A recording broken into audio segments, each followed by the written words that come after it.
2, 1. Yo, everyone, you're listening to Filmmaker Mike and the boys. Joining me for this WandaVision episode review is Sequestered Jester. Hey, everybody. Pinhead. What's up? And Kuya. Hi.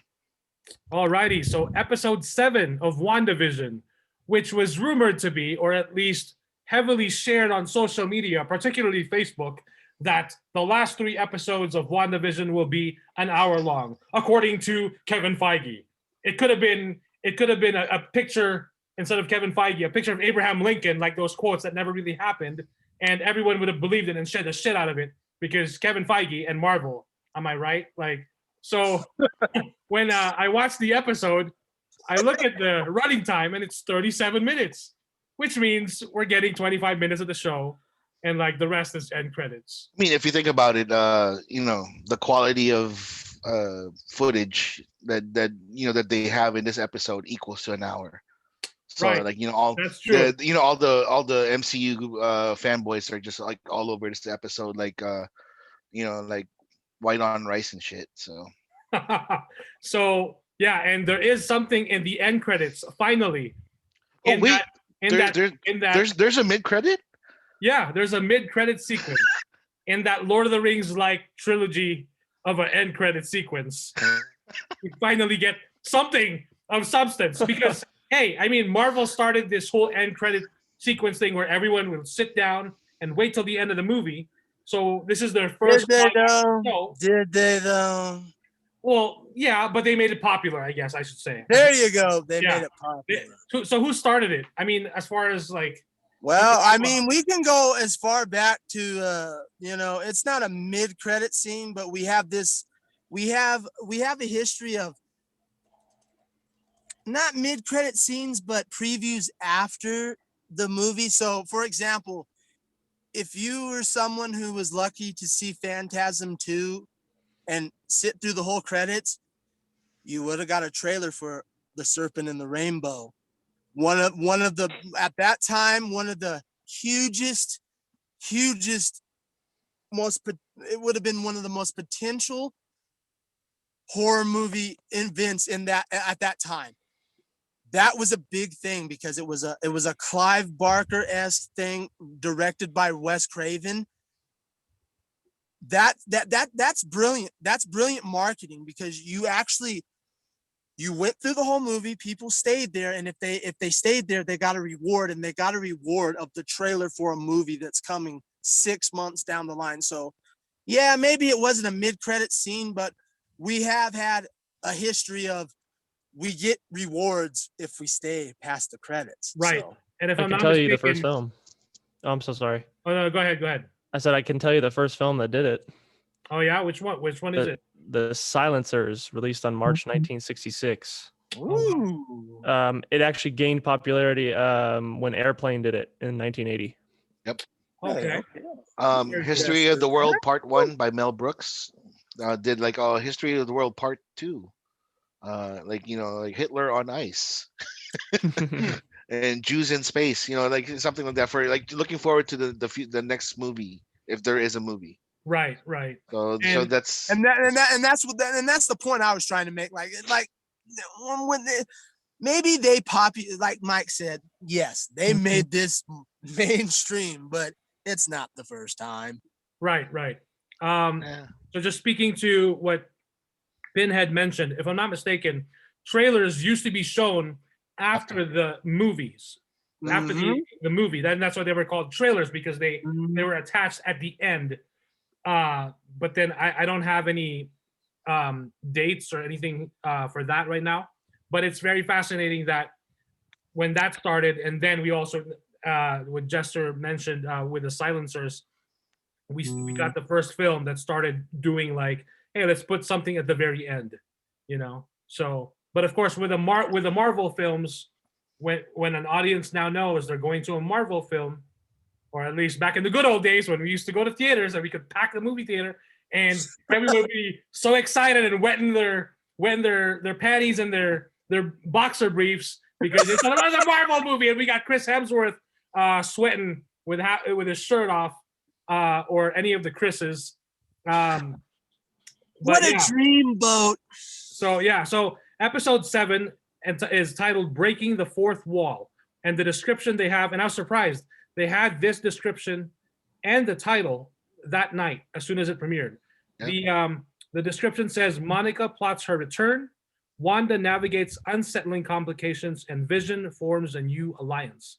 And that night, Kuya was messaging on our messenger thread that Disney Plus has essentially Crashed. It crashed, right? Crashed for like 15 minutes. Right. So, which wasn't anything new because we did get this. We did get this for The Mandalorian. If I'm not mistaken, it was a season finale. Yep. So, To be honest with you, Mike, I thought it was like a marketing ploy that Disney did. It's turning, and then it shows a little bit of Wanda, and then error. Right. So Not for nothing. I was thinking it might be like a meta thing, like like they're trying to be like, oh shoot, so like please stand by at the end credits. Yeah. And not for nothing, for you young folks out there that blew their load and when they were losing your shit. Now you know what we had to deal with in the 90s when we had that startup internet. There you go. Yeah, the dial-up. Now you can welcome to our world. That dial-up with the beeps. Yeah. Dude, that was worse. That was the worst one. You would have to and load. You couldn't use the phone, if you were doing right. it. You couldn't use the phone, or if someone used the phone, like you get disconnected. It drops you off. Exactly. As soon as the picture if you rendered to the boobies, you were already done. The picture is loading line by line, and then it stops right at the. And if you had a ghetto ass mom like I did, or most of us did, get off that goddamn internet. I'm trying to make a phone call. Yes, sir. Yep. Way before everyone had a cell phone. Exactly. So my goodness, but yeah, these kids nowadays they have no idea how the struggle of seeing internet boobies and stuff, man. It takes patience, dude. Internet porn too. I couldn't even get videos, dude. It was horrible. None of us could. They were all blurred, cropped out. We had the Spice Channel on cable. Oh boy! Right. Like if you look at a certain angle, be like, ooh, what is that? What is that? I think I see a nipple. I don't know. There it is. I see it. But I can see it. It's a bat nipple. It's George Clooney's bat nipples. Oh, God. Like, oh my God, the next Batman has bat nipples. Well, I think Val Kilmer's Batman had bat nipples, right? Yeah, Val Kilmer did have. He had bat nipples and a tight ass. Right. And then they really focused on it. You saw it. They did. They all the close-ups to it. And the Schumacher just. And it jiggled too. It jiggled for a bit. It did jiggle. You gotta see it jiggle. It did jiggle. That was the silver suit, right? That was the gray suit. Yeah. Okay. Oh my gosh. With Alicia Silver, so Uncle Alfred, and Batman and Robin had bat nipples, but Batgirl didn't. I mean, that's kind of sexist. What a ripoff, dude. That sucks. I mean, if you look at today's times, I mean, let's be fair. Very sexist. They would have canceled like Batman right then and there because it's so unfair for Batgirl not having nipples. It boggled the shit out of me though. It really bothered me that Batgirl is now the niece of Alfred. And I'm like, what happened to Commissioner Gordon? Who was all like, thanks for saving the day, Batman. Oh boy. Oh man. This clueless bitch. See, this is why like we're breaking like some walls right now because like we really are. We're talking about Batman like in a WandaVision thing. Hey, fuck it. They broke the fourth wall this episode, so why shouldn't we? Yeah. So for this episode, we basically kick off, and it's a Modern Family, heavily themed episode. Who guessed it? Who guessed it right? Yeah, you did. Okay. Good job. There's a gold star for you. Gold star for me. Attaboy. So when it starts off, Wanda's in bed, and she's kind of like she wakes up, and she looks over, and she reaches to the side of her bed, but then she realized like what's going, like the way, just the look on her face is like what's she thinking? Like at least that was what was being projected to me. And then if you look at her covers, her sheets, her blanket, or her comforter, it's got the hex logo on it, the hex patterns. So it's like she's protecting herself physically and figuratively with her magic as she's built Westview to like protect her, right? Wow, I didn't even notice that. Yeah. Wow. Did you notice the Vision, like Vision's pillow is also hexed? It has the hex. Oh, that I didn't notice. But Wanda's pillows doesn't have a hex. Wow. Oh, because I guess he's to me it just basically tells me like because she put him under her spell. Yeah. Yeah, so that's how I read it. And then the twins come rushing in, telling mom, our game is freaking out. And then it gives a flashback, and really the Modern Family style of like the way the camera work is done. They're playing a game, and then their controllers keep like switching from different like consoles, different versions. So there's something off in Westview, and as far as Wanda's powers, and then she even says like, "I'm gonna take a quarantine style staycation for a whole day," after what she did last time, of course. And she instantly recaps like, because not everyone or everyone has a case of the Mondays, am I right? And she basically mentions that she expanded the walls of her created like altered reality. And then when she takes off her blanket, you can see that she's still wearing part of her costume from because the previous night was Halloween from the previous episode. And then when she goes down, the twins are looking at her like, what's going on? She has a change of clothes, and then she grabs the milk, which is a bottled almond milk. And then when she puts it on the countertop, it changes to a box carton of regular milk, which then later changes to a glass bottle of milk. And then she reaches for the box of cereal. And what's the name of the cereal? Sugar Snaps. Sugar Snaps. So it's like that Thanos snap, that blip is still felt here.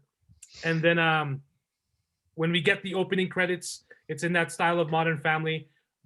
Basically, it's just Wanda on different, like you name it, on a coffee mug, on a license. By the way, the license plate, if you look at the numbers there, it's the birth date of Stan Lee. And it happens really quick. Yeah, it happens really quick. But someone online posted a screenshot of the license plate that said Wanda, and then on the top there were numbers. It's basically Stan Lee's birthday. The piano theme is off of The Office also. Right, yes, there you go. Yeah. So was the opening. Yeah, the opening was too. Yeah, so there was some cool references to The Office as well, because we're now in the 2010s. Basically the all the comedies that are breaking the fourth wall, like people looking at the cameras and stuff like that. Right. Kuya, I have a question. Yes, sir. Is the whole like twitching of her reality from her like expanding her range and not being able to keep track of it all? No, I don't think so. I think it's just like her mind is just mentally breaking down. It's probably she's mentally exhausted. So that's why like the things that she was able to control before is like going on on a fritz. Okay. It's because like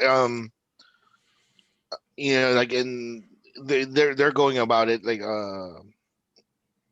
I think Monica will explain it later in the show.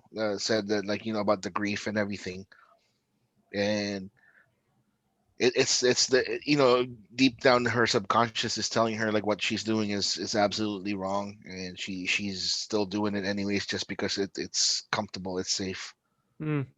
Because she wanted to have a family with Vision. She wanted to have like the life. So that's basically what the premise is of the show is like them living the life, but it's a lie. So her mind is breaking down in that sense. Okay. And that's what, and I mentioned that in a previous podcast. Like a couple of podcasts ago. She's in pain. Yeah. She's mentally in pain. And this was hammered home, especially when we get to the Monica Rambeau portion where she powers through that field. And we'll get to that. But she made Monica Rambeau feel her own pain. Yep. So this is This actually, I will say and I'll step back like I've said before. I'll say this, and then I'll be silent until I give my portion of the review. I think this is probably one of the most important episodes that WandaVision has done. This might even be one of the most important things that Marvel has done in a very long time, and I will explain that when we get to the end of this review. So, It's but the I will best. leave it at that. I really believe that if I had to choose, this is my favorite episode so far, and It's the I'll best go. filler episode they've had so far. Well, if we have to educate, we keep doing that. I'll educate what filler is. We'll get down the line. We'll do that at the end of the review. So, Pinhead, it went viral when people are saying, like, I know. can we stop? And Can we stop calling all of the episodes in WandaVision fillers, please? And someone tagged me too, by the way. Someone tagged me too and went, "Hey, Pinhead, here's the filler." And I'm like, okay, well we're going to break down what filler is because we educate on this show. So we'll do that at the end. No, but I agree with you 100%. This is kind of like the revelation of what Wanda's original plan was, in the sense that the reasons the reasons behind her doing the things that she did. Exactly. She's getting villainized by Sword because, like, oh, she stole Vision, but deep down it's like she's trying to protect Vision. She's trying to fulfill what he requested, that to not be a weapon, because that Operation Cataract says that they're gonna make him into a weapon. So right. So speaking of Vision, when he wakes up right there in the traveling circus, and then he's mistaken for a clown by the new a new clown by the strong man, who's one of the Sword agents, former Sword agents at least. And then we see Darcy Lewis, who everyone was expecting. She's gonna be a waitress. I know, that's what I thought too. Not. She's an escape artist.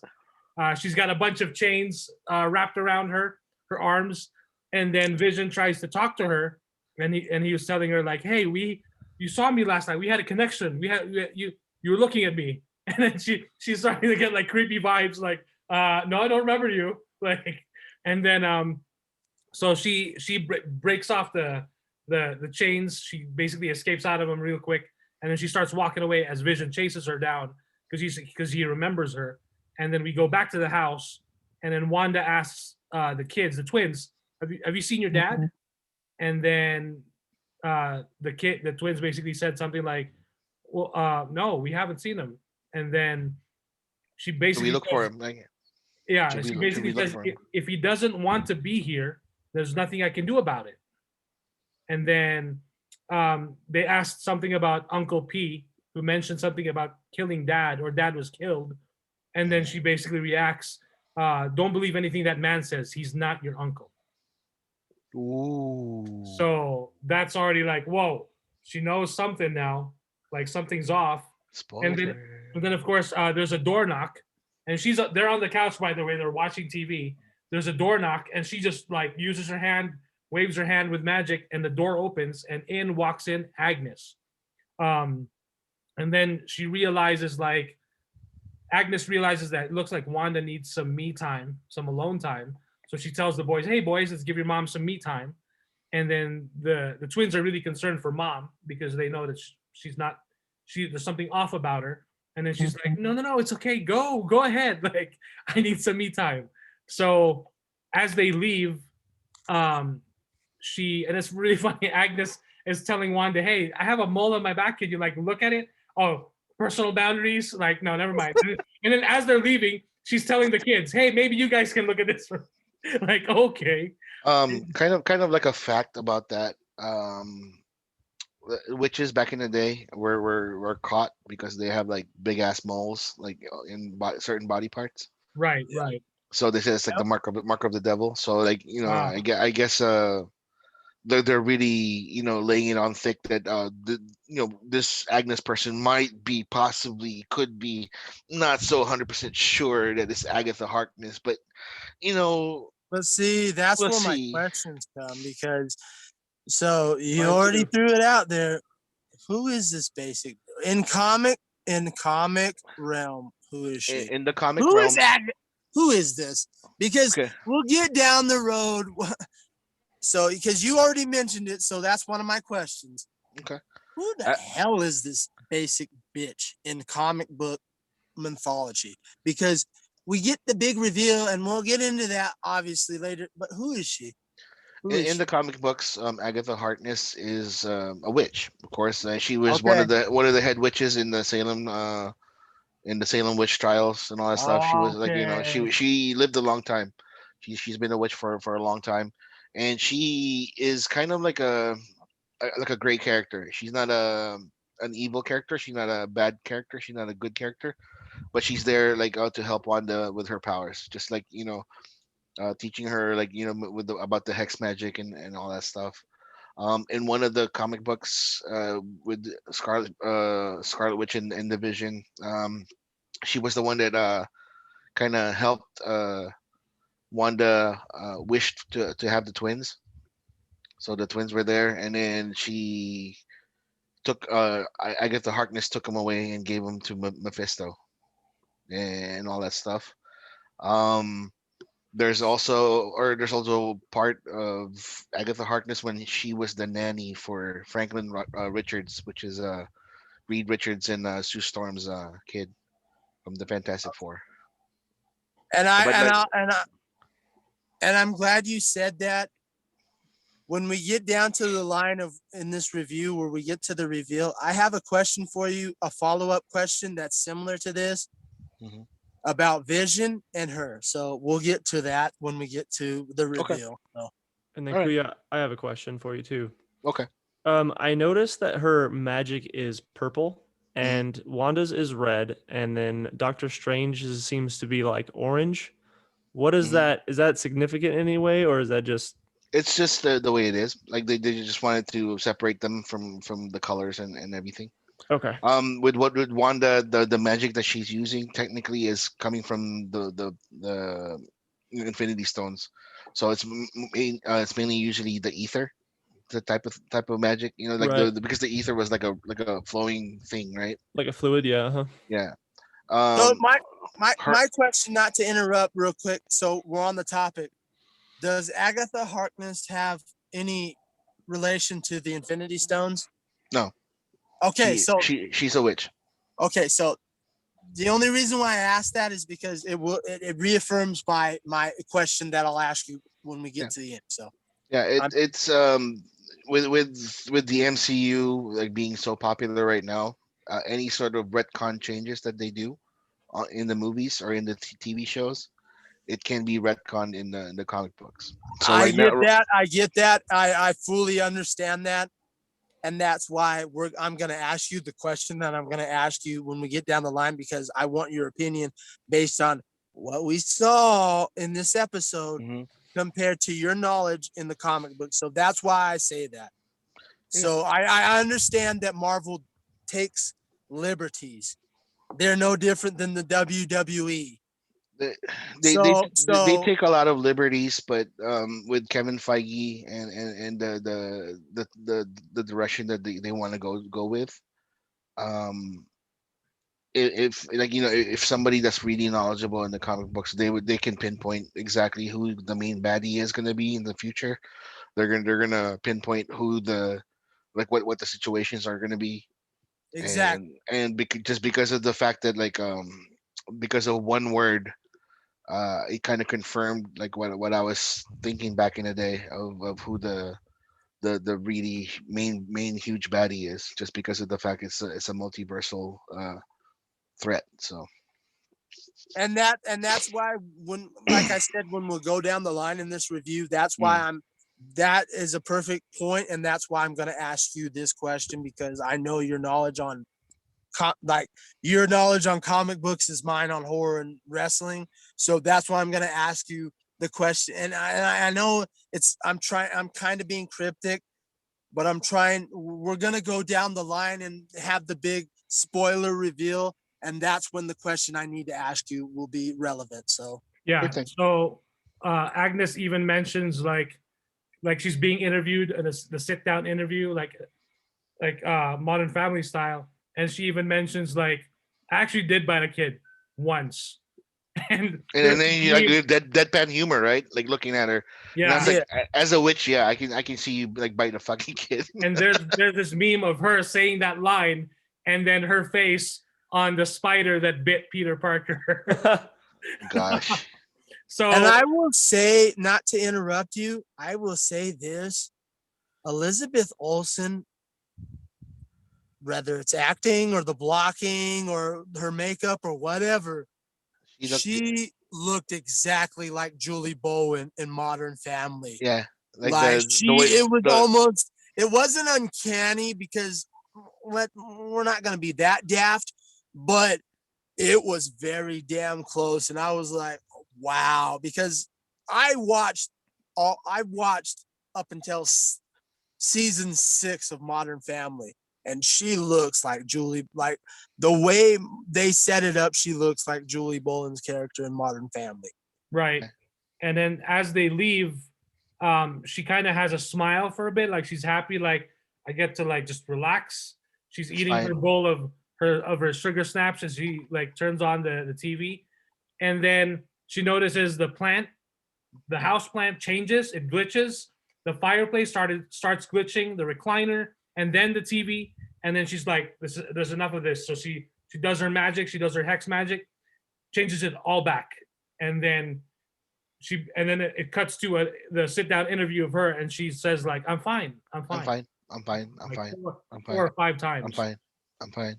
Yeah. And that's the mental health issue that I was talking about. She's in pain. Right. She's that proves she's in pain. Right. And then we cut to the Sword Humvee with Jimmy Woo and Monica Rambeau. They're meeting up with Sword agents that were basically loyal to her mom. And then they confirm that they're not just loyal to her mom, but they're also loyal to her. And this was the spoiler where everybody said, "Oh my God, it's gonna be Reed Richard. It's gonna be the aerospace engineer." But was this character the aerospace engineer though? Yeah. Was it confirmed that that's her? Yep. Okay, so it was a no big deal. And I have a pretty good idea who this person is because she's not in the comic books, but we've seen her before. We have. Where have we seen her? Captain Karen, the little girl, the friend. Oh. Huh. The friend. I'm unfamiliar because I only saw neighbor, next door neighbor. Is it the next door? No. The friend, the alien friend. Whoa! The Kree friend. You think she stayed behind? Yeah. Huh. Interesting. That's a good thought. I like that. Because they're still doing the secret invasion, and they're still doing the secret. They're going to be doing the secret wars. Right. Yes. And they're going to be doing what's his name? God, I forgot the name of the baddie. Jesus Christ, Kang the Conqueror. Christian Bale's character, right? No. That's the God Butcher. That's different. Oh, my bad. Kang the Conqueror is a different one. Okay. Yeah, Kang the Conqueror has been confirmed for the 3rd Ant-Man movie. Yep. And he will be played by a wonderful, majestic actor. I forgot his name. Golly. He'll be played by Jonathan Majors. Yeah. Oh. Yep. Interesting. Who is that? Yeah, this was announced last year, September of last year. He was cast as Kang the Conqueror. And the 3rd Ant-Man movie is supposed to be called Ant-Man 3. And the Wasp, Quantumania or something like that. Quantumania. Yep. Ant-Man and the Wasp, Quantumania. There you go. For those of you who don't know, he was in The Five Bloods, Captive State, and White Boy Rick. So yep. Those are his major roles. So, and then he was also wasn't he in the Lovecraft Country? Yeah. Correct. So thank you for that. Yes. Yeah. Especially for our horror fans out there. Yes, Lovecraft Country. So yeah. So back to the episode. Vision's trying to talk to Darcy. He's not getting to her. So he basically wakes her up in her mind and touches her head. She wakes up, and then he's like, I have questions. And then she's like, I have answers. And then he mentions that he in a few episodes back, he came across that communique where everyone was reading, like Dr. Darcy Lewis, and she basically discovered what was going on, the signal and everything for the show. So she's been watching it for a week now. Is that, if I'm not mistaken? She mentioned that. And then they get stopped by the strongman because they're supposed to be up for the circus show. And this guy just won't leave them alone. So Darcy just punches him. And when she punches him, there's that cheesy sound effect. And then Vision asks her, like, who is that imposter Pietro? Like, he knows that's not Wanda's brother.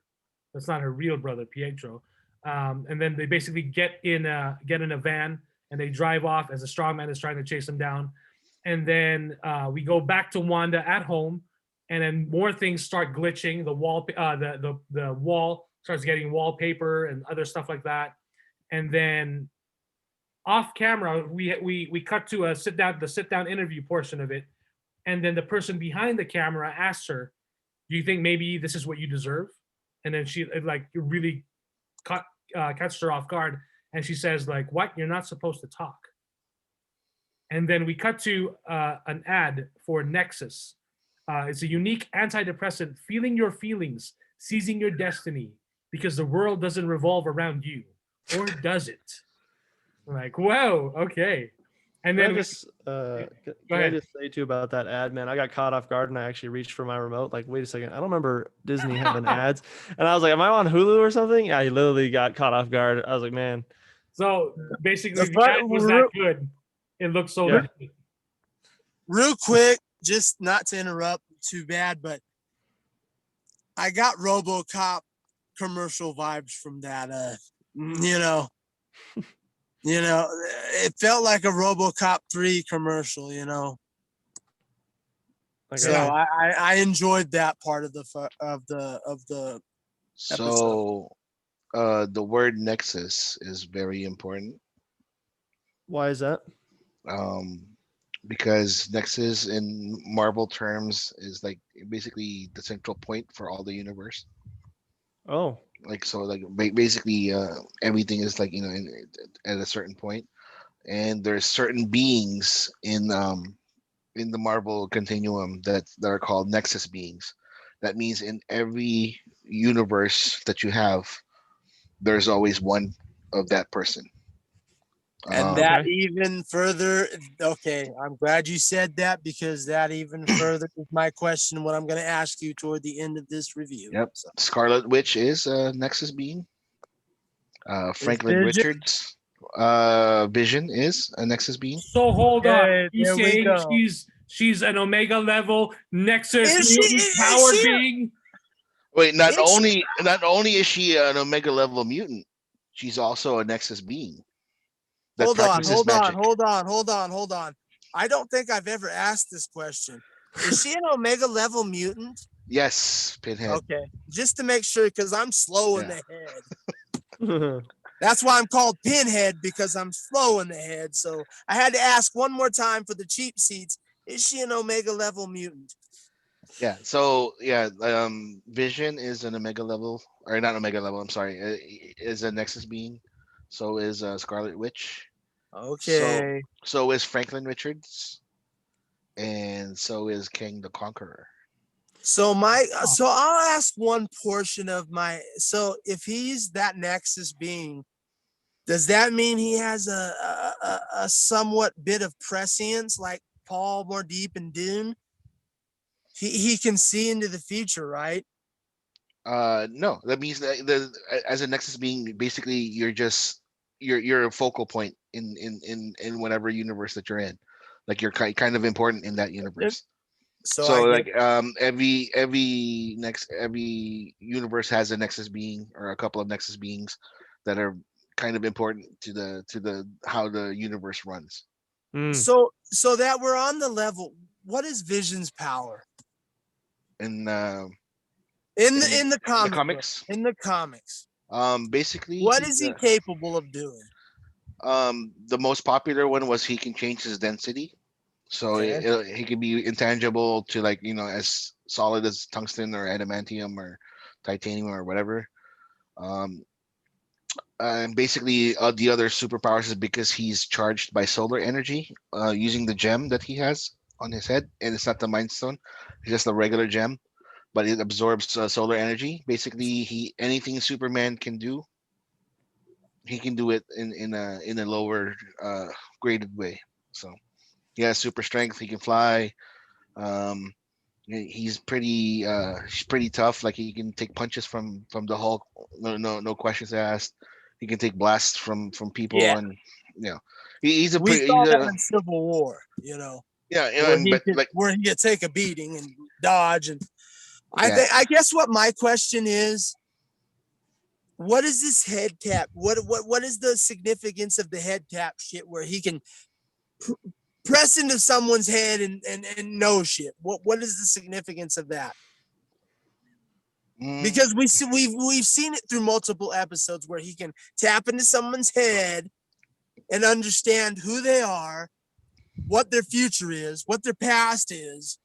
So how does that work? That's the question. I'm thinking because if he is going to be considered a Nexus being in the MCU, he can get them back to reality. He can change them to whatever the reality that they're in and all that stuff. Because like if they're hexed or if they're under somebody's control, he can probably zap. I don't know. I don't know the powers that he may have. Well, that's why because it seems like every time he presses into someone's head, and he does that, he has a similar ability of Paul Mordeep, where when Paul Mordeep takes the spice, he can see into their future, their past, their present, and he can really get a critical look into who they are and why they're trapped in that dimension. So that's what I got out of the episodes. I may be dumb, but that's what I got out of it. I might have an answer for that because Kuya mentions that in the comic books, he has the Sunstone in his head. And in the MCU, he has the Mind Stone. And I wonder if they're using the Mind Stone to make him a Nexus level being and to be able to tap into people's minds like that and take them out of, their hexed reality. That's it. It makes perfect sense. He has the Mind Stone, so he can tap into people's minds. Yeah. Yep. Yeah, that could be it. So that answers my question, and we'll get down the line of my follow-up question, which is very important, and we'll get to that, and I'll shut up until the end because that's a very important question when we talk about the Mind Stone and what he can do. So we'll get to that toward the end. Yeah, I mean, with Vision, because I have a very important question that needs to be answered, and it might be, I don't know, considered a plot hole, maybe. So it could possibly be. We'll see, depending on the experts. That's why I say I defer to you. I don't know what I'm talking about on this subject, but I can't ask the question because if I do, we're gonna ruin it, and then this review is for nothing. So when we get to the end, I'll ask that question. Yeah, I may have an idea of what Pinhead's question is. I know you know what I'm asking. I know you know what I'm asking, but we'll get to that. We will get to it. Can we go back to the episode? Man, it's taking a while. Like, hold on. All right, so we're back with Agnes back at home at her home. And then is it Billy or Tommy that mentions like, I like you. I like being with you, Auntie Agnes. It's quiet. You're quiet, which is like, on the inside. You're quiet on the inside. On the inside, I'm like, what the fuck is going on? kind of weird to say. Okay. But anyway, who's talking? Is that Billy or Tommy? It was Tommy, I think, because Tommy is Wiccan, isn't it? Right. Okay. Yeah. Yep. So that and that's what I was thinking. So now looking at it that way, that makes sense. And then they ask her, "Do you think our mom is okay?" And then she says, "No, you don't have to worry. She'll be fine." And then there's the sit-down interview with her, and she says, "Ralph says I sugarcoat things too much, but try telling a 10-year-old his mom is cuckoo for Cocoa Puffs." Well, and that made me laugh out loud. I don't know why, but that line made me laugh the fuck out loud. Right. So that was Ralph. Ralph is I think one of the coworkers. Mephisto. Mephisto.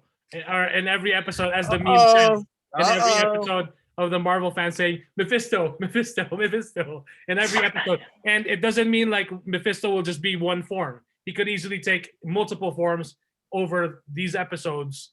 It could be the stork, when she was pregnant, and then it could be Ralph. It could be Agatha herself. Could be. So we cut to Monica suiting up outside the perimeter wall, and the sword agent, aerospace engineer, should have been John Krasinski, Reed Richards. That everyone's like, no. Everybody was so disappointed. I swear to God, everybody's like, who the fuck is this bitch? Right. Damn right. you, Marvel. So she says that she tells Jimmy Woo that she's gonna sail right through in that tank, which reminded me of the armadillo from Armageddon. Yeah. Me too, dude. Me too, bro. 1998 Armageddon. Yeah, because of the cockpit, the way the cockpit looked. Yeah, exactly like that. All I needed was like the drill on the side. Yeah, the drill on the side, and then the crew. Bruce And Willis. And notice that the steel frames that they have on the little vehicle was all hexagon. Right. And that's why it had to be hex to like match the signature, so it could go in and sail right through. And so she's suited up, she's ready to go. She speeds towards the wall, and then she slams right through it, or she slams on it. It doesn't let her sail right through. And Jimmy Woo tells the agent, like, I thought she was gonna sail right through. And they're looking at it, and the structural integrity starts to fail of the armored vehicle. And then Jimmy Woo says, no, it's being rewritten.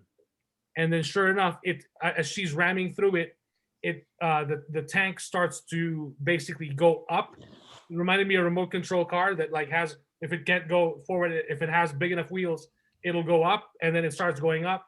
And then they tell her like she has to get out of there because she's gonna get affected by it, because it would have been the third time she's gonna be exposed. She unbuckles herself, she gets out, and then the tank basically gets bounced back. And then when it's bounced back, we see that the front end of it is transformed into an old 90s pickup truck. I know, it was kind of weird. I was like, what the fuck? Yeah, when we're supposed to be in the 2010s, but oh well, whatever. And then they try to get her, they're trying to get to her, but of course the tank / truck lands right in between them. And then she looks back at Jimmy Woo and she's like, I have to go, like I have to save, And I really like her character because I know what she wants. She wants to save Wanda, and she doesn't want what's his name, the director. She doesn't want him to basically make a reason just to kill her, And that's what she said in the last episode.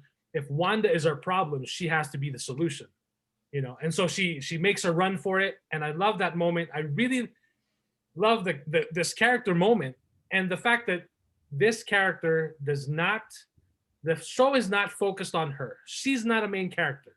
She's a side supporting character, but the origin story of what we're getting here from this character is on a quality of like a movie. Yes, sir. But she's just getting a supporting role, but man, it's a large supporting role, and the story's so she runs through the wall, and as she's pushing through, she hears her mom's voice. She hears her younger self from Captain Marvel, and then she hears Nick Fury's voice, and if I'm not mistaken, she also hears Captain Marvel's voice. Yeah. So as she runs through it, as she pushes through it, she focuses for a second, like it splits her into several things, and then as she focuses, she gets through it. Her eyes glow blue, and then for a second, everything is still like in that like TV phase that she's seeing, and then it focuses, and then she starts running toward the town. And then we cut to Vision and Darcy in the van, and then Darcy's basically catching Vision up to what's happened so far, and Vision's like, so Wanda killed me, and then Darcy's explaining to him, no, she killed you because you had to save the universe, and basically because you asked her to kill you, but then the bad guy gets the time stone and then brings you back for a second time, and then he kills you right in front of her. And so he's trying to process what happened. And then they come across a red light, an intersection out in the middle of nowhere. And then there's a construction company or a construction crew. They're fixing the stoplight for whatever reason. And then Vision's like, Wanda is creating these impediments to stop me from returning back home. And so it's clear, that's very clear to him. And then Monica gets to Wanda's house. And as soon as she walks in, of course, Wanda's like, what are you doing here? And then Wanda tells her, all you do is lie. And Monica gets right back to her and she tells her, the only lies I've spoken from my mouth are the lies that you fed me when I got sucked in, when she got sucked into the world. And then she tries to throw her with her hex magic, and then she gets to stop. And then when she tries to like drop her, and Monica does a superhero landing. And that's when Wanda realizes like, I can't just mess around with her like I used to before. Something's different about her. And then Wanda threatens to kill her. And then Monica says, then do it. Just take me out then. And then the neighbors are stop and actually are looking at what's going on. And then that's when Monica has that beautiful dialogue and tells Wanda, like, the worst thing has already happened to me, because we know that she lost her mom to cancer, and she wasn't even there because she disappeared in the blip. And Monica says, but it's part of my truth. It makes me, she basically says, it makes me who I am, and it makes me stronger for that. And that's the truth of what happened. And she realizes, and that's why I like the writing of this character, because here's a character who can sympathize with Wanda, where Wanda has the power to alter reality and change things. But we know that Wanda knows that none of this is real. So Agnes, meanwhile, notices from her window that Monica's back, and she knows like something's up. So Agnes goes to Wanda and basically like de-escalates and takes Wanda out of the equation. And then Monica tells her, you have to take down the hex wall. You have to take this whole thing down. And then Wanda says, don't make me hurt you. And she points at her, which has now also become like a new meme of the Karen lady pointing at the cat who's pissed off, or the cat's like, why me? But now that's the new thing where Wanda's pointing and it's Monica Rambeau. And she's like, why me? So, and then Wanda says, don't make me hurt you. So Vision and Darcy, then we get after they're about to go, and then there's a school crossing in the middle of nowhere. There's a bunch of teachers with their little kid students like crossing, and they're like, and then meanwhile, Vision is doing the sit down interview outside the van on a chair, and he's like sitting down. But then in his mind, he's actually sitting with Darcy in the van, and then he realized like, wait, what am I doing? Why am I talking to you? And then he just like phases and like flies up, and he flies home. Like, why do I have to ride a van? Like, he forgot that he could just like fly home, or he could even take in Darcy with him. But we'll see what happens with that. And then Wanda's watching TV in Agnes's home, and we hear kids' voices, and then we see it's Yo Gabba Gabba. So, and then she starts noticing something's off inside the home. She looks at the bunny, and there's like really creepy and eerie music playing, and then there's a fly on the curtain or the wall. And then she asks, like, where are the twins? She asks Agnes, where are the twins? And then Agnes says, oh, they're probably just playing in the basement. So Wanda walks her way to the door of leading down to the downstairs basement. She opens the door and she calls for Tommy, Billy, but nobody's answering. It's quiet.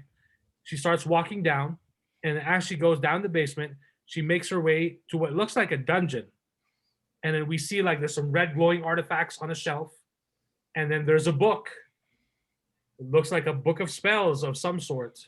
And then Agnes walks in and basically tells her, you didn't think you were the only witch or the only magical person in Westview, were you?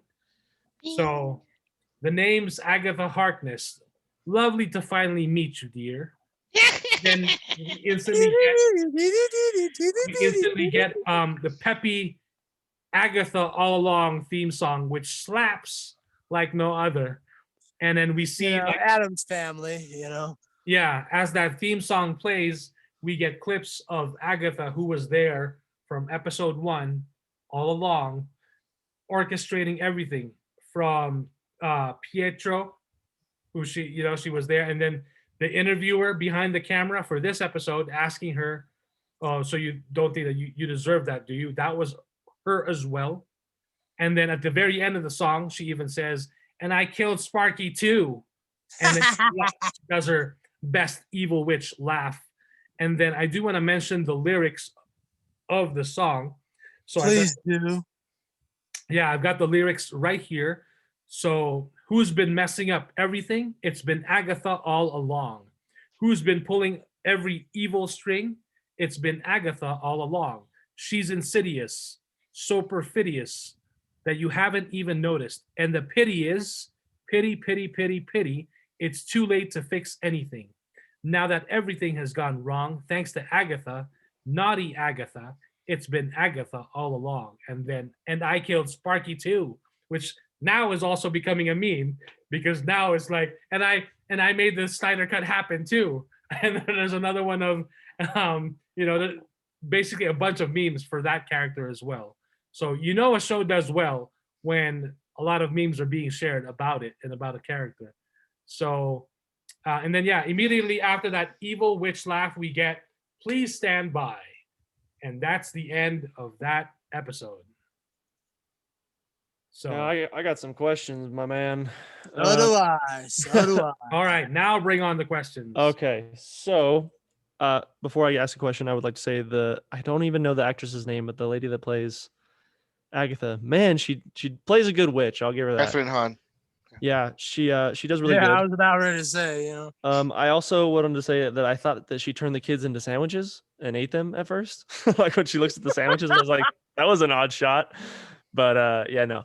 The other thing is too, now with the basement scene, Kuya, does this prove your belief on that it's Mephisto, or do you think it's the other suggestion you might have had, which was Nightmare? It could be either one at this point. Really? Did you notice the aspect ratio change when she walked into the basement? I did, and I wanted to know why. Because they're in the real world now. They're not in the hex. Oh, okay, yeah. So Good because catch. she's also a magical person. So if you walk down the little creepy corridor, it's probably like a place for it's like a teleportation area or something, and then she gets teleported in there. It could be Nightmare. It could be Mephisto. At this point, like it might be more on Mephisto's side. Because Mephisto is a big baddie also with Doctor Strange. Okay. So if they are gonna push with the Wanda being somebody in the Doctor Strange movie, it has to be Mephisto or Nightmare. It adds up. I do want to mention real quick. I forgot to mention when Agatha introduces herself as Agatha Harkness, she just looks at Wanda. And then you see her eyes turn purple, and then we see Wanda, and then her face turns purple, and she's like in a trance of some sort. Yep. So Wanda does the wavy hand thing. Agnes didn't even have to do anything. She just did this. Yep. Yeah. So I guess. And then my third question, this is my final question. She shows that she did not bring, or that she shows that, oh my gosh, Wanda did not bring in Pietro. Yeah. What does that mean? That means that Agatha used Pietro because of the fact that she would or Pietro as a person, it doesn't matter which Pietro it was, would trigger some sort of emotion, some mental things with Wanda. So I don't know if it's to make her more unstable or more in line to follow what their plans are. Do you think that's why? Do you think he's the multiverse version, or do you think someone else is just using his body? Part of me wants to say that he's the mutant guy. Part of me wants to think that he's the Pietro that we know in the X-Men stuff. Okay. But part of me thinks he's somebody else. Like he's like a character that's just using Pietro's face. Mephisto? No, it could be his Agatha's son, Scratch, Nicholas Scratch. But that's a far-fetched thing there because the bunny's name is Senior Scratchy. So I'm assuming that Scratchy is the name that they're calling his for just for Nicholas Scratches, the little bunny. Okay. But I don't know, man. Like like when I told you guys a few weeks ago that it's becoming predictable. It is, just because you kind of know like which direction they're gonna be in. But because of the direction that they went with, there's like two or three really good answers on who it's supposed to be. So you know, it could be Mephisto, it could be um, it could be Nightmare, it could be the Kree, because of Captain Marvel, Okay. right? Trying to help, try to get Agatha to get her powers for the Mind Stone, because like the Kree knows about the Infinity Stones and everything. Hmm. Or it could be somebody that's gonna be uh, loyal to Kang the Conqueror, Hmm. since he's gonna be the big baddie of this the upcoming phase. So it I'm and like I'm just like putting it in on the pocket of Mephisto and Nightmare, just because of the fact that both of them are familiar with Doctor Strange, and Okay. that's the reason why I'm banking on it in that sense, that it it could be any one of those guys, just because the Doctor Strange and Wanda are going to be in the same movie.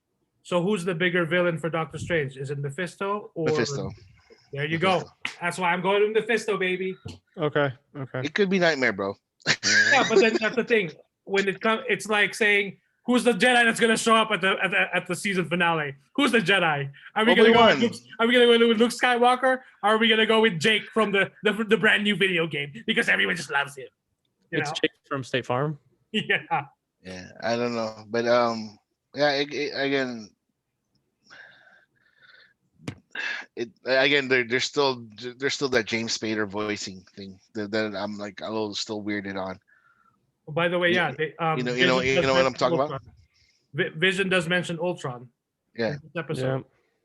Like So And he is in the casting. I know, that's what I was thinking. Like again, because since he has a casting credit as Ultron. Everybody who has had a casting credit has showed up, but him so far. So I'm thinking that this might be like he might be the Luke Skywalker moment, that that Ultron is like, oh, it was me all along, blah blah blah blah blah, you know.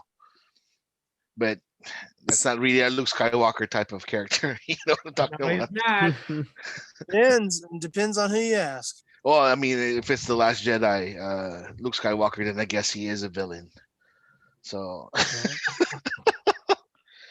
but yeah, like I said before, like in the very first episode of the WandaVision, I'm all in, because I'm curious of where they're gonna go with this. The middle portion, like episode 3 and 4, I was a little bored and I was like, oh, it's very, they're using these these points, or these connection points, so that like they're gonna be doing this, they're gonna be doing that. So because a lot of people on this podcast aren't gonna like it because you're gonna be talking more. But so let me ask my question: who is Agatha Harkness? So when we get down to it, who is she? Is it so we're in the spoiler alert territory now, so we can get past this tiptoeing through the tulips bullshit. So I'm gonna ask my question. Okay. Is she Nightmare or Mephisto? Is that what we're going down? Hold on. Is Nightmare are either one of Nightmare or Mephisto that powerful? And I'm asking as a layman, deferring to you as the comic book, as you, are they that powerful to distort all reality? Yeah, like because they are considered the Fear Lords, and these guys are like the elder gods, like in back in the day. Okay. Of old magic, like Cthulhu and What was the name of said the elder gods. You said elder gods, so that's what was the name of Marvel. what was the name of that the main baddie in Doctor Strange, the first one? Dormammu. Dormammu. Marvel. Yeah, like Dormammu is I like come to Mephisto bargain. level. So Dormammu is like, or Mephisto is like Dormammu level Okay. of a baddie. So I So so I guess that kind of answers my question of why when yeah, she Vision tapped her head and he didn't see any of this shit coming. yeah because That's a problem for me. No, Because no. he tapped her in the head. We saw it at the beginning of this episode in the recap. If you didn't pay attention to the last couple of episodes, like he tapped her head to do his bidding. How the fuck did he not see this coming? Oh, Vision? Are No, they that powerful? Are they no. Like that powerful? Agatha was that they, playing Vision all along because I he get that. I he get that. wanted But Vision when to he go actually outside. power, how did he not see through that facade? Right. Because if he's an Omega level mutant, a Nexus mutant, what the fuck ever, how the fuck did he not see through that facade? It doesn't follow the plot. So that's Are how we talking about plot holes here, or maybe it is the MCU and they are full of them. So I'm just like I said, I'm the layman here, even more than Jester. If we were talking DC, this would be a different story. But as far as Marvel is concerned, I might as well be a brain dead fucking zombie on this subject because I know nothing about Marvel and their characters except for the flying toaster Iron Man. Other than that, I don't know any, and the steroid junkie Captain America. Other than those two, I don't know anything about Marvel. That's why I'm asking you two, Mike and Kuya. So to clarify, so this is from the Google search for Agatha Harkness. Agatha Harkness is a fictional character that appears in American comic books published by Marvel Comics. She is a powerful witch portrayed as a sinister heroine and teacher of Wanda Maximoff, as well as being the mother of Nicholas Scratch. Mm-hmm. So at some point, we may see her become an ally of Wanda and a teacher. Yeah. In the multiverse of madness. So in other words, my question is jumping way too ahead of the game. No, she's probably under control or under the mind control of somebody else. Basically, she's doing the bidding. Yeah, she's doing the bidding of. Or she's doing she's doing the bidding of whoever is the main baddie what's the other guy? Fuckwit Johnson. I don't know. Well, John Cena. Remember, Dormammu can't return. No. Because Doctor Strange made a deal with him, made a bargain with him at the end of that first movie that if he ever returned, he would get stuck in a time loop. That's true. He would just keep coming back and returning. That's true. So okay, so it's either Nightmare or Manifesto, whatever. Who the fuck cares at this point? Because this is and then you start to understand where normie fans like me get aggravated. We don't give a fuck about Manifesto or Dormammu or any of these guys. We don't give a fuck about normal people. We're talking about what we're watching as we're watching these episodes. We don't care about these guys. We care about and I'm speaking as the person who is in this point. The person who is the normal fan, who is the general audience that do you really think they know who the fuck Nightwish is and fucking Dormammu and all these guys? They don't know who these guys are. They don't know who, they know the tin can that flies in the sky that died in the last Endgame movie. They know about the brave little toaster named Tony Stark. That's who they know about. They know about the steroid junkie Captain America. They know about him, They know about Scarlet Bitch, We all know. They know about her. That's why this show was made, because they know, they know about Vision, Vision, who has vision, but not for nothing, he really doesn't. But anyway, they know about these characters. but they don't know about Dormammu and Nightwish and all these guys that we're talking about here. They don't. The Well, that's general why- audience who listens to this don't know who That's they why are. we've been getting subtle hints. The devil is in the details. I know. The little. And then You know, when we get the dumb final shit. when we get the final reveal at the maybe the first or last or the very last episode, everyone will be like, "Oh my god, mind blown." By the way, Will they though? Will they though? Agatha Harkness is created by Stan Lee and Jack the King Kirby. So, yeah. Oh, So you know she is they an will. important Everyone's gonna wet their tidy whities because it's Marvel. Marvel can do no wrong. Exactly. That's what I'm talking. But I get that. I get that portion of it.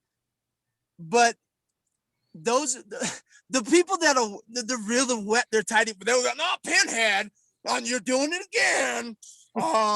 He's not Nightwish, he's Nightmare. And it's not Dormammu, it's Dormammu. I get it. Yeah, those guys are gonna wet their pants.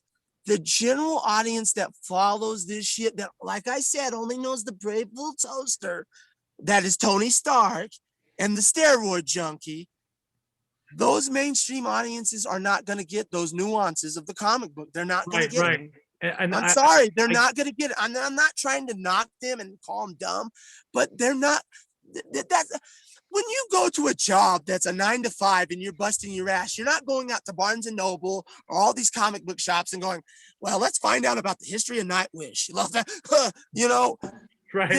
They're going for an escapist view, and they're not doing so. They don't know any about Dormammu and all these guys. They don't know about it. Right. I mean, to answer your question about like how the hell did Vision not see it? Like I don't know. You saw that portion where Agatha, it was Agatha all along, and then there was like that scene where she was in the car like looking at the mirror and messing around because and then like Vision was trying to explain something, but then like he was like, she was in total control of that particular scene and that particular whatever. So whatever that mind thing that Vision thought that he did, it didn't work on her because she's not under the control of the hex. And that's where I go back to that the question is she that powerful? And that answers my question. Yes, she is. So yeah. So at this point I didn't want to drag this out this long. That's why I asked, is she really that powerful? Yeah, at this point of the show, she is the big baddie, but because otherwise it's a huge plot hole. Oh yeah, it really is. Definitely. But right now she's the big baddie because it's Agatha all along. But okay, again, I defer to you guys. Like I said, I defer to you guys, and I understand that. Now I understand that because, like I said, I'm coming at it as the layman, the regular viewer. That's why I made the comments, and it'll probably get me in trouble because I called him Nightwish instead of Nightmare. I know you fanboys are blowing in your loads right now. So I get what you were saying about the general audiences. So if this is really going to connect and lead to that Doctor Strange and the Multiverse of Madness movie, there are still a lot of people that maybe are not even watching this show, that when that movie is about to come out, they're going to start wondering, or I'm sure Marvel's going to do something where, if you watch WandaVision previously on WandaVision, and then it'll cut to that trailer or whatever, they're going to let people understand like, hey, if you want to get on board with this movie and fully you gotta watch this show, you need to watch WandaVision. And so now people will actually go and watch WandaVision and binge it, episodes 1 to 9 or whatever, and then they're gonna be able to appreciate the movie more. Or maybe in that movie they're just gonna do like a quick flashback of what happened in WandaVision, who knows, and then or maybe sort of explain it for that general audience that isn't as hardcore or isn't as a big of a fan as we are. But when you put it that way, I understand now. Like I understand that I was being a little bit of a jerk, but I understand it that way because when you put it that way, I actually want to seek out more Marvel comic books because of WandaVision now, and maybe we'll get that on the opposite scale for the normies, like I said, that I speak for. Maybe we'll get that on the opposite scale with, like you said, in the multiverse of madness or whatever the next one is. So, because this is obviously leading up to the next big tentpole Marvel movie. Like, let's not be foolish here. It's obviously leading to that. So, right. So, any other thoughts about this episode? Looking forward to the next one. Yeah, same. It was just I am too now. juicy cliffhanger for me, and I'm looking forward to it. We'll see what happens. Yeah, I really enjoyed this episode as well. And then, despite expecting it and hoping that it was going to be a full hour or at least 45 minutes, we still got a lot in the amount of time that we got. Same goes back with like what we were saying with The Mandalorian season 2. We got some 30+ minute episodes, and it was all about quality over quantity. So, And I would be a hypocrite and remiss not to say we need to pull that back a little bit with these WandaVision episodes. I get it. I understand what you're doing, because in film school they teach us this thing where you and it should be that way. You need to respect the people that have worked on the project you are watching. I get the credit. There's a reason why credits are posted. There's a legal reason. There's actually a legal reason why credits are posted. So I get why we have to go through credits. But stop this nonsense where you're making it a 7-minute endeavor. Knock it off. Make it 5. Make it and then when we get to the end, you show us nothing. Yes, you did it this week. Oh, yes, you did it this week. You showed us something this week. Yes, but over the last couple of weeks, you didn't do that. You made it a 7-minute endeavor, and then we got nothing at the end. Which, not for nothing, that's your fault, Marvel, because you spoiled everyone, not just the fans and casuals, but you spoiled the comic book fans with that shit by doing that, by setting precedents, by doing that, by doing the long credits and giving the credit, and then at the end, doing a surprise. So you're at fault for this, Marvel Disney, because we expect this, and you're not been doing it. So you're just as much as we're being babies. Yes, that's fine. Maybe we should look inwardly, critically about how we're being babies. However, you guys are responsible for making us babies like this because you set the ball rolling down the hill. So this is your fault. Stop doing that shit. Knock it off. So we should discuss that that mid-credit scene. It's basically Monica Rambeau who opens the door to that basement leading to Agatha Harkness' magical dungeon. We see some of that purple magic on the walls, and then out of nowhere we got Pietro, who we haven't seen since last episode, since Wanda blasted him. We get Pietro, or is it Pietro? Mephisto, maybe. I wish. He basically tells her Snooper's gonna snoop. So, and that's why it was some people who were posting about that mid-credit scene love to use the gif of Snoop Dogg, because basically it was a little hint, nudge to that. I do want to mention Julie Bowen. She posted on her Instagram the episode of WandaVision with the title, the Modern Family title with a calendar. So she posted on her Instagram, it says, 1 year to the day since we wrapped Modern Family, and tonight we were part of WandaVision. They've paid homage to I Love Lucy, Bewitched, and the Brady Bunch, among others, to see our show as a classic through the eyes of an incredibly innovative Marvel show left me speechless. Trust me, and anyone who has worked with me, that's hard to do. WandaVision, from the breaking of the fourth wall to the fabric on the couch. Wow, what a great way to celebrate a bittersweet anniversary. That's awesome. That's awesome. Yep. So that's pretty much it. We have, I guess, 2 episodes left, or maybe 3. Who knows? I mean, so far we've got. Or maybe we'll break the fourth wall beyond that, and we have 4, and it's the secret. We'll go into really deep territory there. Yeah, but who knows? We shall find out. But yeah, that's pretty much it. Make sure you guys follow us on our Instagram at FMANDTB. And then you can find our Facebook page on Facebook. Just search FilmakerMike and the Boys. And then, of course, on Twitter, You can follow us on Twitter at FMANDTB Podcast. So, and of course, you can follow me on Instagram at FilmakerMike.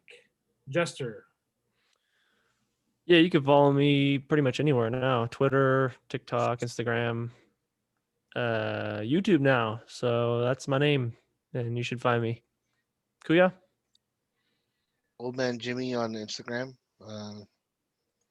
Still working on that YouTube channel.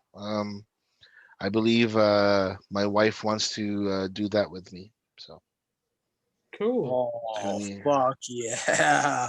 we're gonna be doing reviews and I can't wait. Ooh, there you and, go. I and, can't and, wait. Are you and serious? reactions. Are you serious Oh right my- now? Oh boy. Don't tease me, motherfucker. Don't tease me. Dude, I love you. Let's do this. Like, That's seriously, awesome. don't tease me like you better be. Wow, what a way to drop a bomb on an announcement. Seriously, like, we Like- didn't even know this So shit. this Oh. is this the Luke Skywalker moment that It everybody in might be. FC is talking about? Yes, It sir. might be. Shit. Do it.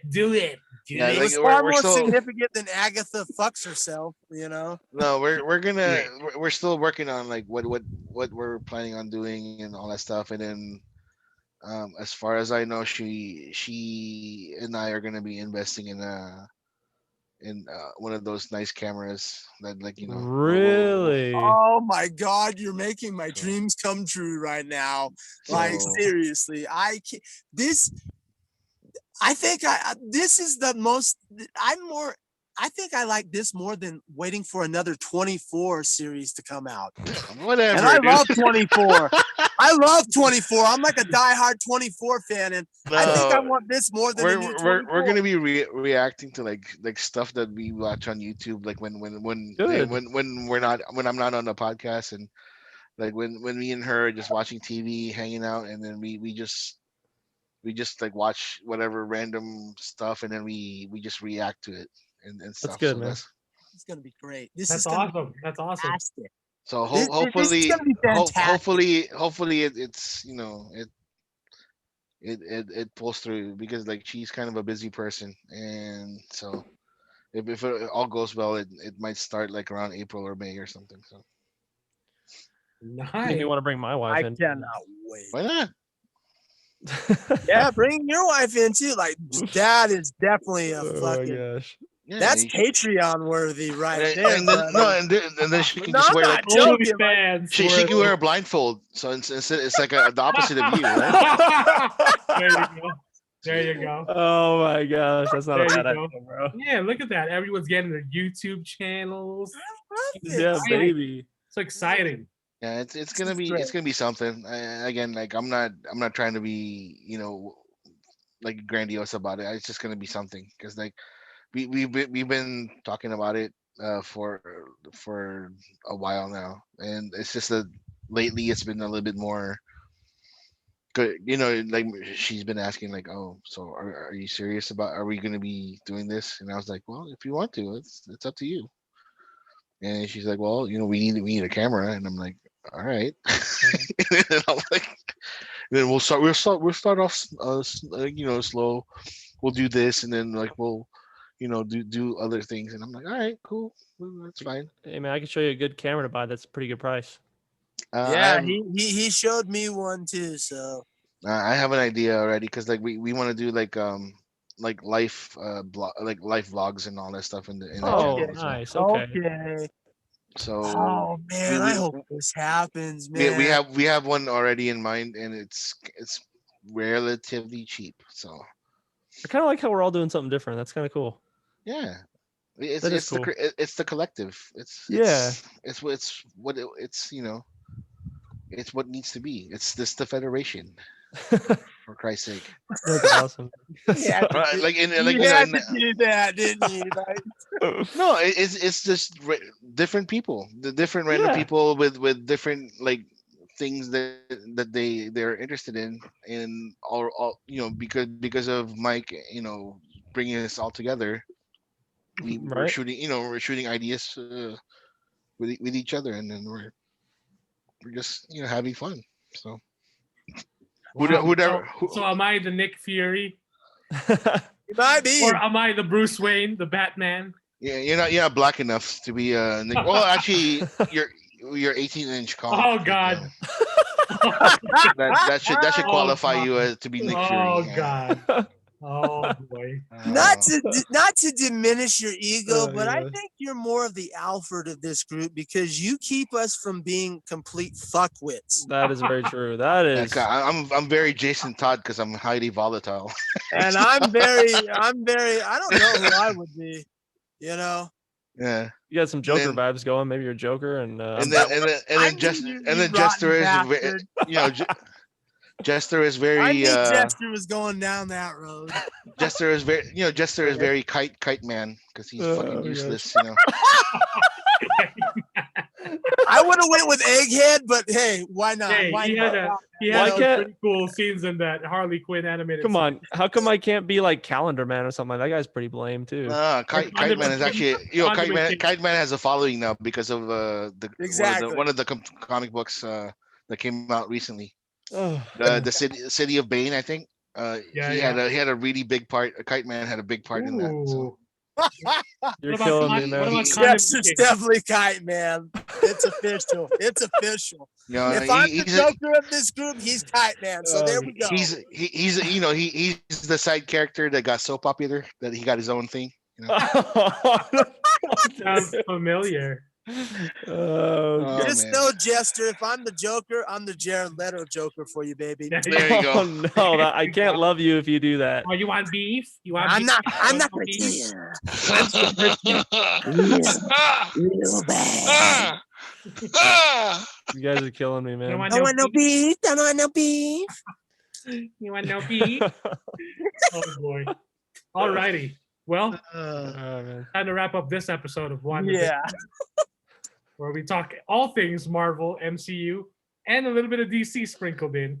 But hey, it's not like we're Hey, trashing. it's just like that video that went viral yesterday when the little kid like kicked the Thanos's head. Oh. In the face. So Yeah. here's a little life lesson. What the hell is Batman doing in that Marvel party? Batman's actually the only one that shows compassion for this. Yeah. All the Avengers are like, what the Spider-Man? Yeah, the Avengers Iron fall Man. back. Here's a life lesson. If you're dressing as a character to appear to kids or perform for kids, never put your face down where their feet can reach you. Yeah. Like, holy shit. No, dude. like, he got kicked in the face, and then the other kid like Yeah, went don't to follow. stomp. The other kid went to stomp. I was like, whoa, that's like assault right there. Holy crap! He gave him a little like it wasn't a complete stomp. It was a little like kick rock stomp. It was like Yeah, those he's like, give him a little kick in the dirt type like when So- somebody jumps you and then like the guy in the back is like, oh, let me get my kick in too. And then yeah, pussy boom. I'm like, okay. So I showed that video to the wife, and she was like, "Oh my god!" And I was like, that's nothing new. Because when I was a kid at McDonald's in the Philippines, when we had the kids party, all the characters would come out. Here comes Grimace in this big ass purple ass shit. Yep. I and a bunch of other kids started like punching Grimace. We were like punching him for whatever reason. We were like, we don't like this fucking guy. And she's like, wait, is Grimace the guy that steals hamburgers? And I'm like, no, that's a that's hamburger. hamburger. Grimace is the weird ass looking like ube like guy, purple shit, like who's been on Family Guy a few times. And No, holy shit, does he look creepy in Family Guy? If you go like deep down into YouTube, like kids attacking these type of characters, Yeah. like it's bad. Oh man. It's horrible. I was just like, man. And not for nothing, and I'm gonna show my cards here a little bit, but me and my family couldn't afford to go to those places, so we just beat the shit out of each other when we like me and my friends just did that same shit to each other in the ghetto. We just jumped each other and beat the shit out of each other and said, hey, there's and had a frozen pizza and said, hey, there's Chuck E. Cheese right there, I'm not gonna lie, man. I felt bad for Thanos getting his purple teeth kicked in. I mean, and the fact that all the Avengers were like, "Oh my gosh!" Wait, was They're it a not even- mask they're or not was even- it? They weren't doing much of anything. That wasn't a mask, right? Yeah. That was makeup, right? That was a mask. It looks like a It's a mask. mask. Oh, it was a mask. When you Okay. see the But kick, like, when you see the kick, you kind of see the face kind of like wobble a little bit. And I think it's a mask. It's a rubber mask. Thank goodness it was a mask, because if it was just makeup, oh my god. It still hurt, dude. He was on the ground. Yeah, The either fact- way, it still hurt because Barney got his ass lit up. Barney got his ass lit up. And I want to clarify, when we were punching Grimace, when I was like, what, 6 years old, Grimace has a lot of cushion for the cushion.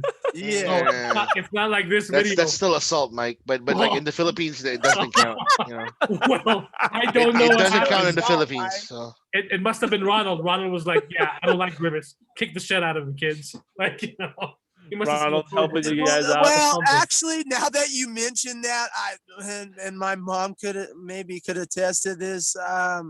When I was a kid, I actually punched Ronald McDonald in the cock. So I hated Ronald McDonald. it's because he's a clown, right? It's because well, he's no, a clown. it wasn't that. Like we had this thing called Trick or Treat Street when we in Fresno, California, where you took your kids, they dressed up as everything. I was the Terminator, obviously. You know, I was dressed as because Terminator 2 Judgment Day literally came out that year.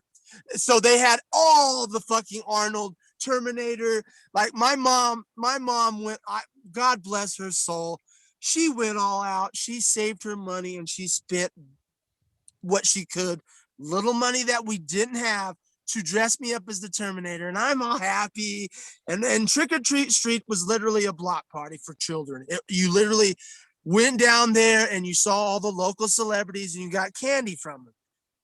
Well, I was all happy and I was in my Terminator, and we got up to Ronald McDonald and he's all, hey, and I made a beeline right to his balls. I just went, Bob, and I hit him right there and I leveled him. And my mom's like, what are you doing? I'm like, enjoying my time. And I went forward like the Terminator and kept going. So I was in character, but sorry who Ronald McDonald then. This little punk punched you in the nuts. I can't help it, but I was in character then, I was a character actor at that time. So And there goes our potential sponsorship with McDonald's. Fuck Hey, McDonald's. I buy at least a Happy Meal, at least 2 Happy It's Meals. all a about week for my Burger kids. King. Fuck McDonald's. I was gonna say, what's with you guys dick punching, mascots? I feel like I need to go do that now to like kind of fit in with you guys. Like, who should I go for? Should I go for Burger King the King? Oh, You haven't lived life as a kid don't if you do it, haven't don't. smacked a character actor or a mascot. I know. I need to No, do that. you had a sheltered childhood there, Jester. I know Yeah, when dude. you live in privilege, you can't do it. I did not live in privilege. Sorry, okay? I'm sorry. I love you, Jay. Take it Oh, easy, man. Poppy. Like, father, I don't understand what McDonald's they're talking about. Like all we have here in our neighborhood is Shake Shack. I never even saw the mascots to full on punch them anyway, so it didn't matter.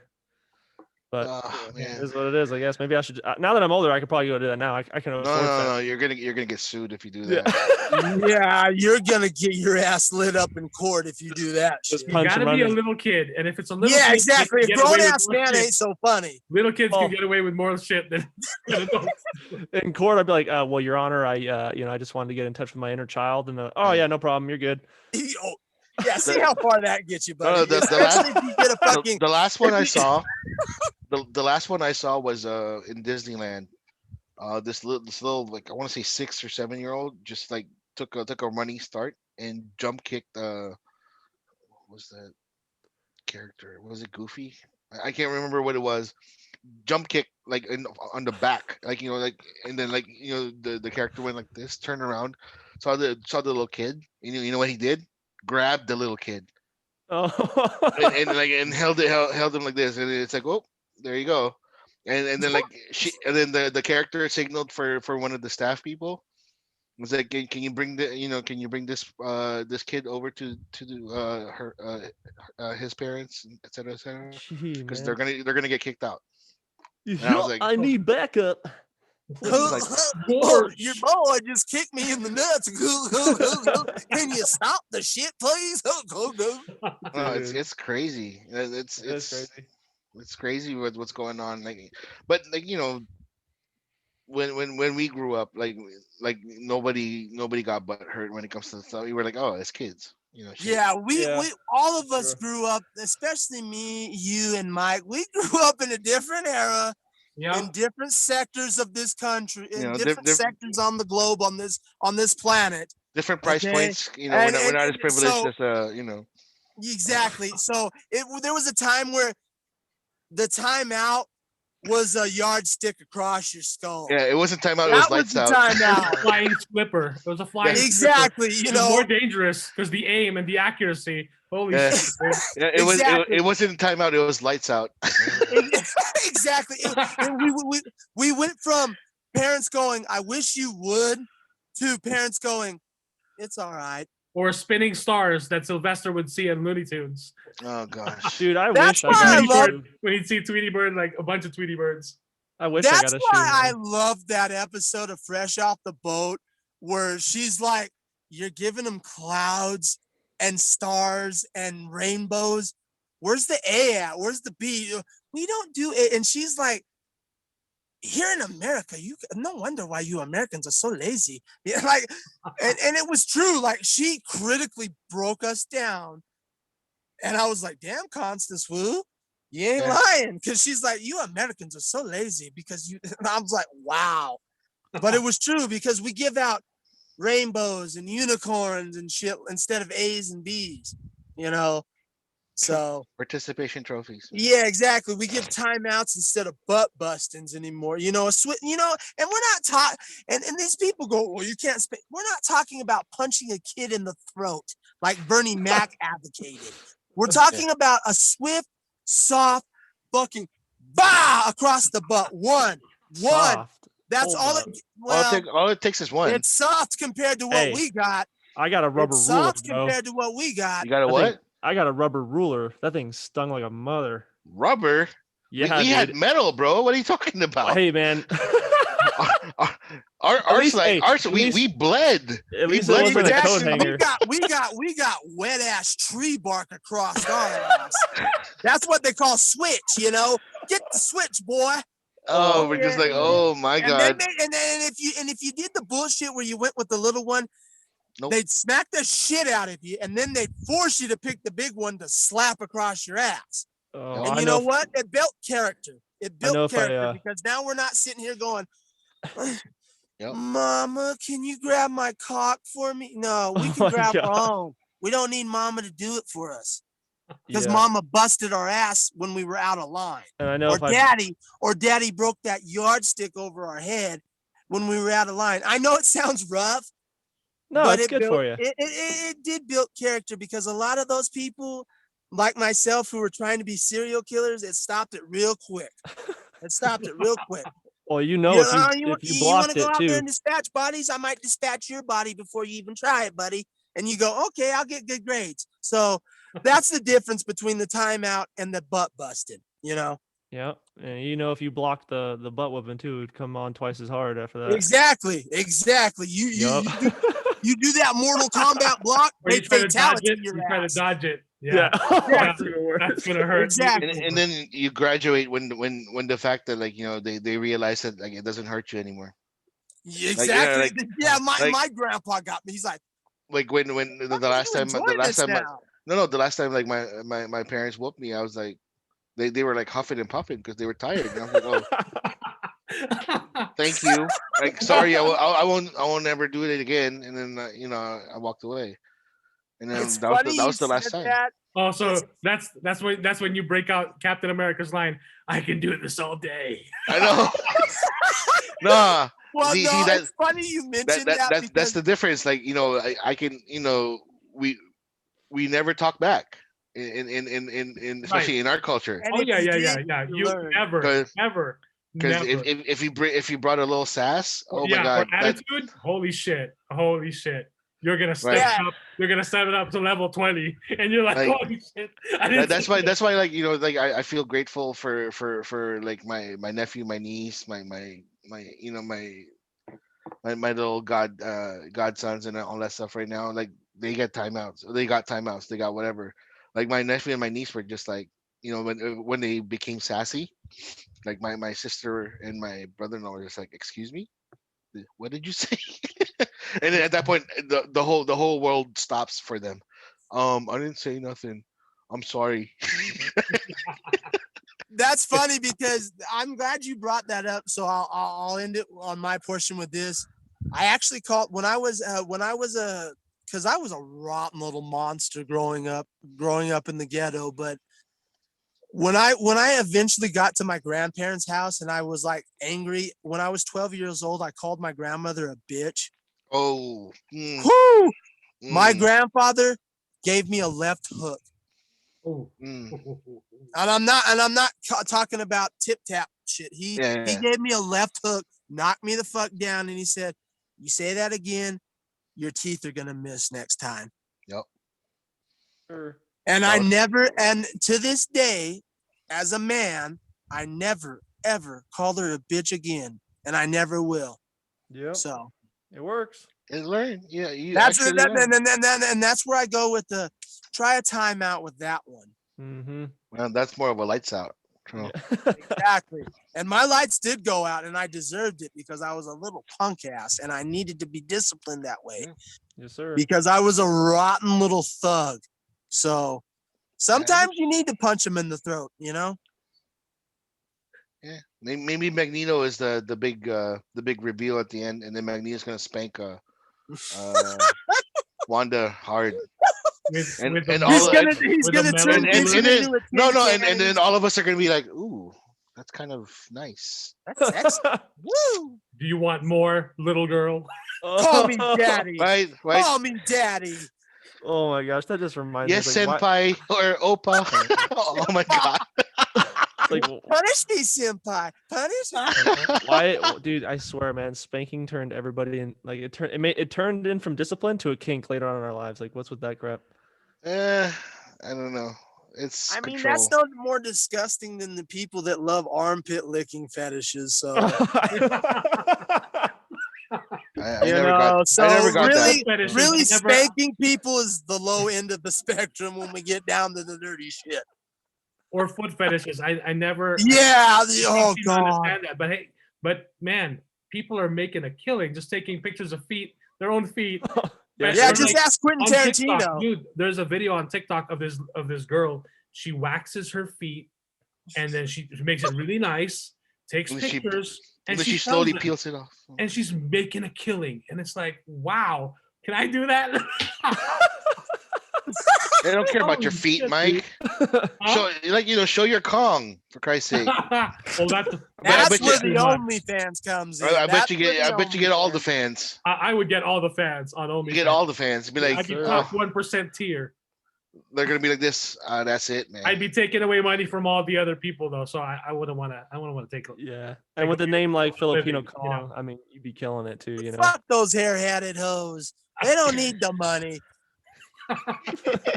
Oh yeah, like Bella Thorne, who did her OnlyFans and then took away a lot of and then people started complaining because she was not really showing anything, just sexy lingerie or bikini pics. Well, and she was charging like $25 or $30 or something. So like that. you know the real story behind that, right? What? I know there's a documentary coming out. So she was posting, like pictures she would regularly post on Instagram, and then she said, I'll post this, pic of my bare boobs or whatever, blah blah blah blah for. I think you want to say $35 to $50. It was in that range. And when she like gypped everybody, and she didn't, even though everybody paid for that, people started getting their money back because they're like, yo, I got ripped off, blah, blah, blah, blah. Well, now it put a cap on the amount of money that you can pay because it screwed over OnlyFans, the actual company. Right, yeah. And then all other users were getting pissed. They're like, yo, now the cap's $100 and now they can only tip so much. Like, you screwed us all. Like, we're not making money like we were, you know. And so it was the legit sex workers who were like, really, giving, the stuff that people would pay for. Yeah. The ho-hum hoes on OnlyFans got pissed off. So, because the celebrity was doing it. So they got mad. I think that they had the right to get mad after that one because that was. No, I'm not disagreeing. I'm just saying they're ho-hum hoes that were getting mad about, someone's. You can't hate the player. You got to hate the game. I'm sorry. As it goes. I think she also did that OnlyFans for that documentary.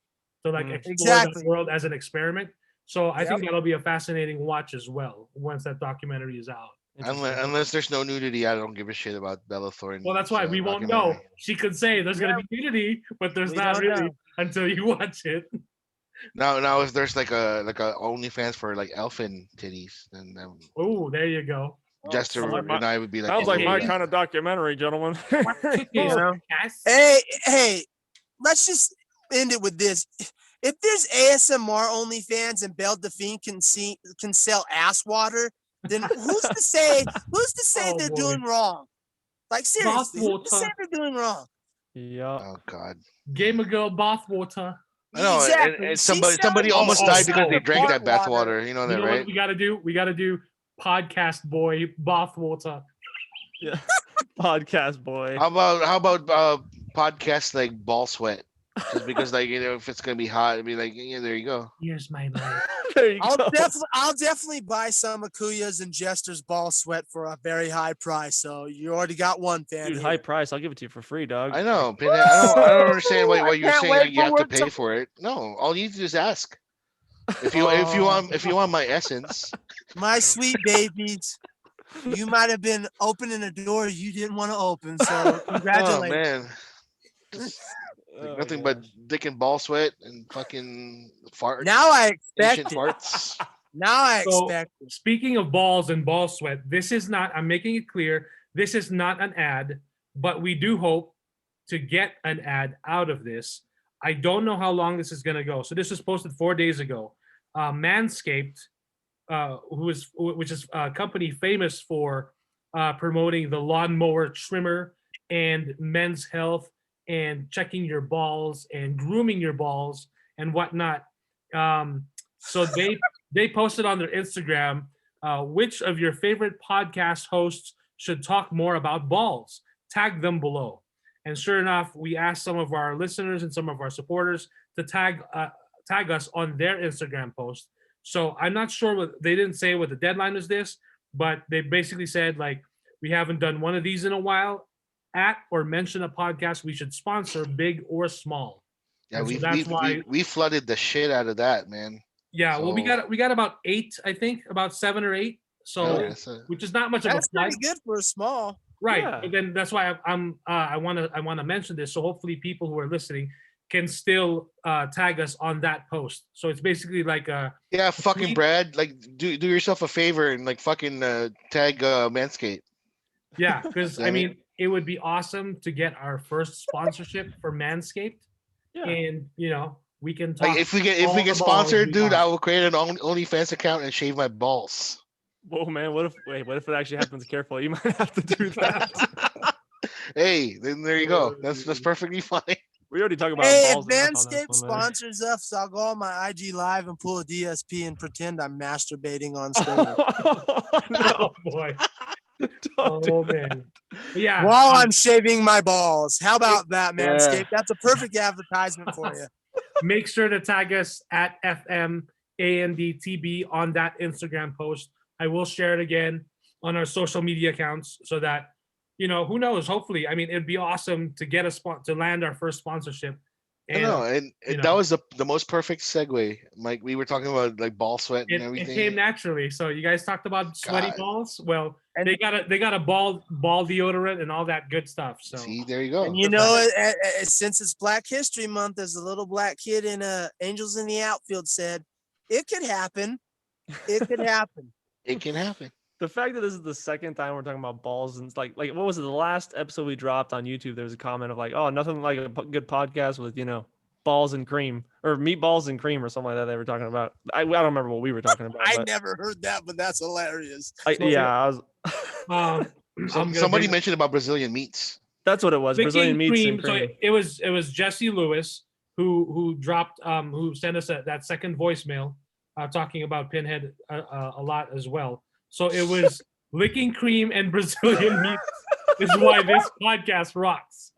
So hey, if we add licking cream, Brazilian meats, and balls, hey, I mean you gotta trifecta. First meal. That's funny. Yep. So yeah. On that note, so much for WandaVision. Jesus Christ. How about that episode of WandaVision? By the way, Disney sponsor us too. You know, Yeah, right. We're It can wholesome. we're wholesome. happen. Family friendly for sure. Well, hey, Yeah. there's some balls in Disney too. Fuck yeah, man. Yeah, Hey, like, you know, Paul Bettany said in an interview for press for WandaVision, we don't see his dong, but he can pretty much form it. And hey, and she even says, Wanda even says in this episode, the kids are made Vision's made from vibranium, so they're pretty tough. If they're built pretty tough. Yeah, so there you go. I don't think it works that way, but okay. Right, you did. Yeah, right. Vision's balls built Ford tough. It's like, dude. No, Disney promotes male nudity anyways. Look at Donald Duck and you know. Oh, dude. Yeah, no pants. Yeah, No what's pants.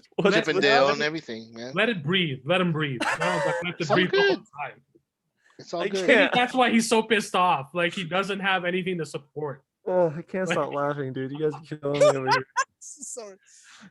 Oh, man. You were leering a little too closely at Mickey Mouse. What's going on? He's pulling a Winnie the Pooh with no pants. Well, did you see that meme? So Winnie the Pooh and Mickey were looking at a store, and they saw the shirt and the shorts, and they were like, "Well, we got to split it up." So Mickey got the shorts, Winnie the Pooh got the shirt, and there you go. And that's why Winnie the Pooh is always like, "Oh, bother." Oh, father. His balls are hanging out, man. Like, you gotta have some support once in a while. That's why he's always getting his head stuck in that jar too, you know. Oh man. Dude, how did we get to this topic? And Holy Eeyore, crap. I don't know. is always like depressed and shit because he's just dragging his balls around. I don't care. I have gonorrhea. It's okay. Oh my gosh, dude. So there you go. I think this will be a bonus Yeah. segment for that Patreon. There you go. Yeah. Thank you, Manscaped, for your future We love you. you know, sponsorship. Looking forward to Disney giving us a strike saying that we can't say Donald Duck has no pants. Well, it's true. It's true. It's Wow. not like we're making shit up. It's true. I don't know. So like, you know, anything can happen with the evil empire. I mean, like, you know, that blessed children's company. So now I'm curious. Disney has a little too much on their plate right now to be worrying about a couple of schmuck fucks like us. So Yes, sir. Ooh, so here we go. Disney characters without pants. I just did a Google search. Oh, Jesus. of course you did. Of course you did. The fact that there's a list Hey, disturbs me. make sure you put that on as incognito, dude. Like, Really? you don't want that on your history there. FBI list. So when you type Disney characters without, the first thing that pops up is without hair. Then the next one is makeup, beard, without gloves, without color, without parents, without moms, without mothers, and then without pants doesn't even come up immediately. Mm. So This is ridiculous. Because it's a trap, Mike. Yeah. It's a trap. It's a trap. The link's like must first enter the dark web to view. oh boy, and Disney's like, there, we got it. We got a hit. Who's Get him. The FBI's like on the other end, just like doing one of these. who's Phil McCormick? Not again looking up Disney characters with no pants. Come on, man. It's the third time today. Phil McCormick. Who's this guy? Let's do an FBI search. Oh boy. Phil McCormick. Dude. Oh, jeez. So here, people also ask, why do cartoon characters not wear pants? According to TV tropes, a reason cartoon animals don't always wear pants is to show their tails and give a clue to what their species is. What in the world, dude? Because we can't tell if a mouse is a mouse without the fucking ears, right? Which were on his tail. Hey, Walt. Thank you for clarifying that. I thought Donald Duck was just doing it to strut his stuff, you know. So I just picture that guy in the boardroom, dude. Like, hey, Walt, I can't tell what it is. Can you take his pants off? Thanks. So the second question, why does Donald Duck wear a towel but no pants? Donald Duck does not wear pants because they would interfere with production of preen oil. created in a glass. Wow, One they went that scientific makes on his it. feathers resistant That to is water. impressive. Wow. That's Wow, they went hardcore scientific That's on that. that. By the way, Jeez. that's nice. Okay. Yep. So interesting stuff. That was a strange Okay, detour. okay. And this is the perfect ending for it. Interesting Yeah. stuff. Yep. So Yeah. WandaVision season 8. Great Or- great job. All right. WandaVision, you were a gem. So good Animal job. genitalia, no pants. Possibly manscaping isn't going to be involved in it. Preen and- oil. Hey, Donald's got to come up with that preen oil, or he can't manscape.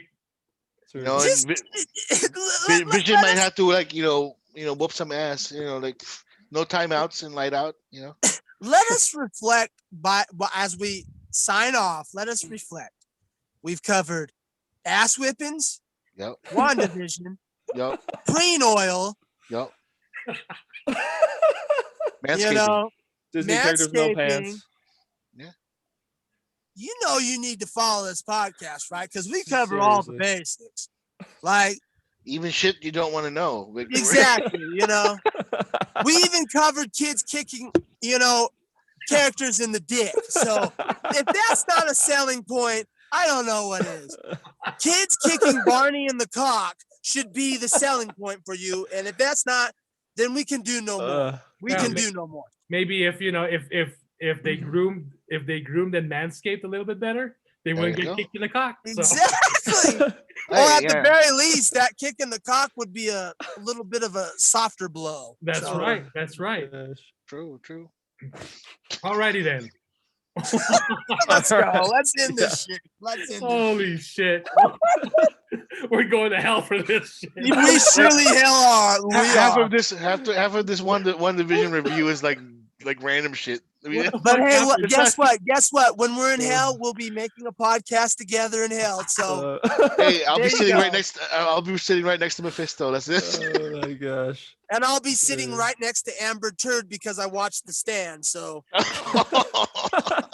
Oh boy. Oh boy. Alrighty. Okay. Well, thank you guys for listening. If you got this far, yeah, really. What the Dude. fuck is wrong with you? oh boy. Oh, Alrighty. gosh. Till next Get outta time. here. See y'all Hey. again soon. Later, Bye. guys. Bye. Good night.